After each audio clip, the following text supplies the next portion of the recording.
On this week's Arabidopsis Research Roundup, I'm delighted to be joined by Angharad Jones, who works with Professor Jim Murray at Cardiff University.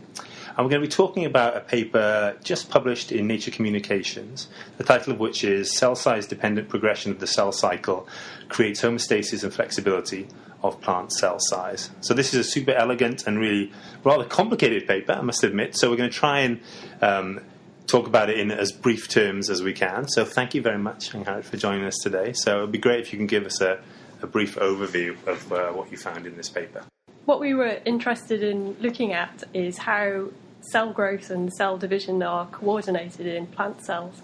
So there's quite a lot of literature in single-celled organisms such as yeast about how cell cycle and cell growth are coordinated. And it seems in single-celled organisms that happens cell autonomously, that the two processes are linked. Okay. But less is known about multicellular organisms because there's so many more signals that are involved. So particularly if you're looking at something that's developing, then there are extra levels of regulation to control where and when division and growth takes place. And there's so many more cells as well. Yes. Yeah.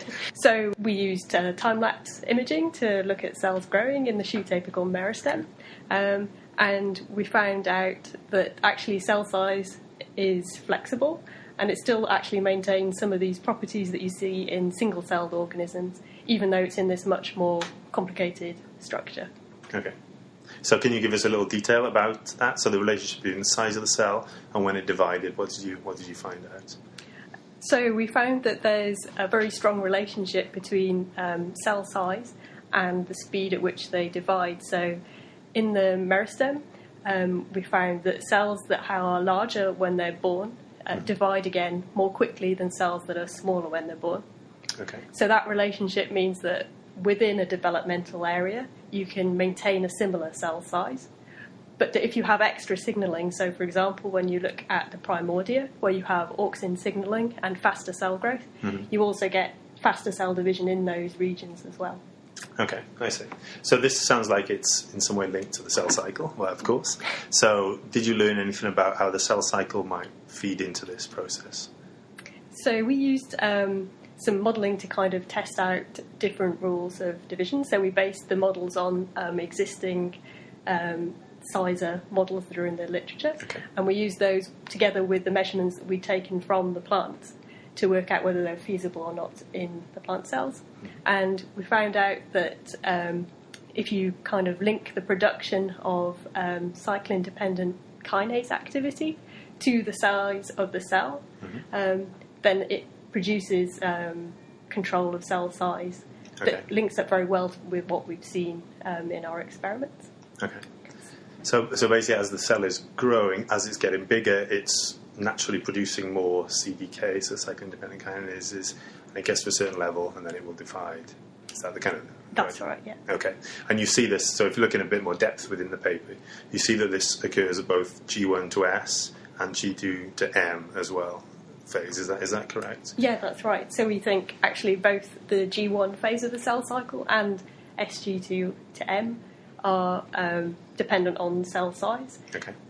And that's kind of slightly different to what people have seen in some other organisms where generally G1 is thought to be regulated and for that to be either shorter or longer depending on how long the cell cycle is going to be. But actually we see both checkpoints then are flexible. Okay. And within the paper, you developed a really cool model to differentiate between G1, S, and then G2 to M phases. So can you tell us something about the molecular tools you used in the shoot meristem to define those different phases?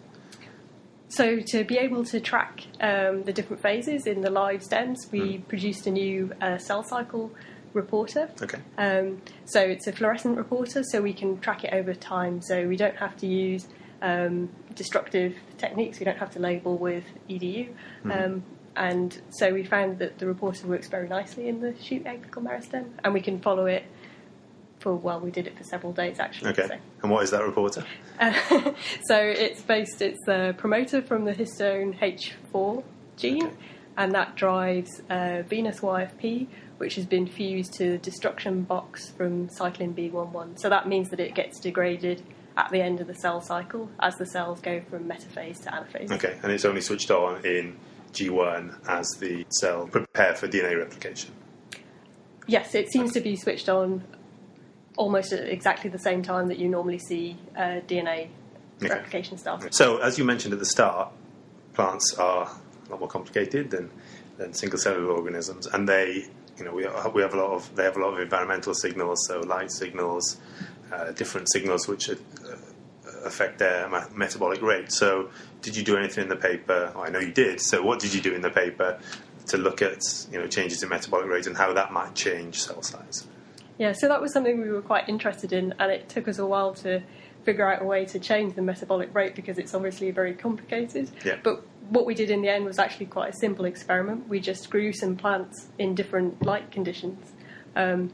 So we then kind of hypothesised that if they're under low light, they'll be producing less sugar. Mm-hmm. And because the meristem is really a sink for carbon, it's not really photosynthesising itself that much. It will just be being supplied by the leaves. And so under low light conditions, we would take that as approximating to a low carbon supply. Yep, and we found that under those conditions that cells are smaller than they are when they're under normal light conditions where we would imagine the carbon supply is plentiful. Yeah, okay, I see. And then you also added sucrose as well. And what did you find? We did. So we found that when we produced these smaller cells, we could actually rescue them by growing them on media with sucrose in. Okay. It's nice. So it's nice when you have a hypothesis and it actually works out exactly as you kind of imagine it might do. Finally, in the paper you do suggest that obviously there's a lot of things to be found. It's totally novel, this novel mechanism, but obviously we don't know. There's a lot of things we don't know, as with anything. So what experiments are you doing now to take this work forward? So we'd like to collect some more data about the key components of the cell cycle, in particular try and quantify them at different points in the cell cycle, because that will really help us to be able to distinguish between different hypotheses about which exact molecules are the ones that are important for integrating the cell size into the cell cycle. Okay, cool. So thanks very much, Harry, for chatting today, and we look forward to hearing the fruits of your continued labours afterwards. Thank you for your interest.